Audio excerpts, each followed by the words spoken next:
Ipinagmalaki naman ni Pangulong Bongbong Marcos sa Hawaii ang ginagawang jeepney modernization sa Pilipinas. Pero tutol dyan ang ilang grupo at sinasabing bogus lang daw ang modernisasyon. Nasa frontline ng balitang yan, Simon Gualvez.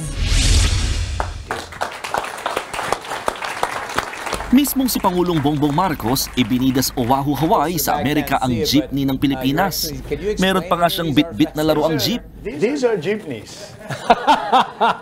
We know about jeepneys. If you don't know what a jeepney is, the jeeps that were left behind by the Americans after the war, which were converted into transport systems. Anya, malaking porsyento ng transport system ng Pilipinas ay nakadepende sa jeep. Sinabi ng Pangulo sa event ng Asia Pacific Center for Security Studies. Ipinagmalaki rin ni Pangulong Marcos Jr. ang ginagawang modernisasyon sa mga jeep. Despite their very traditional look, they are being heavily modernized. We are in the midst of an effort to go fully electric when it comes to public transport. This is our continuing effort as a response, of course, to climate change.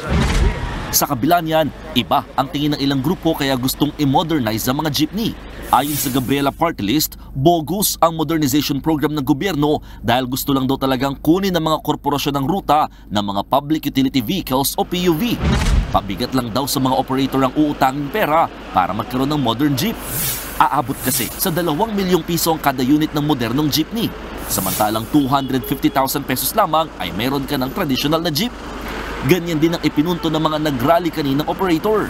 Iniisip din doon nila ang kapakanan ng mga pasahero dahil kung mawala ang traditional jeep, posibleng magmahal ang pamasahe. Itong mga jeep na ito, pangmasa yan eh. Sa pamasahe pa lang, pangmasa. So kayang-kaya ng mga...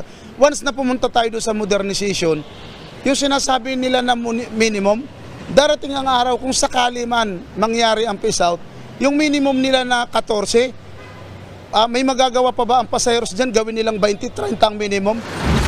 Sa kabila niyan, pagilino naman ni LTFRB spokesperson Celine Pialago. Hindi po sa pilitan ang pagbili po ng modernized jeepneys. Kasi ma'am, nanindigan po ang ating LTFRB chairman, as long as roadworthy po ang inyong mga jeepneys, makakabiyahe pa rin po kayo. Pero kailangan pa ring miyembro ng kooperatiba ang mga modern jeep.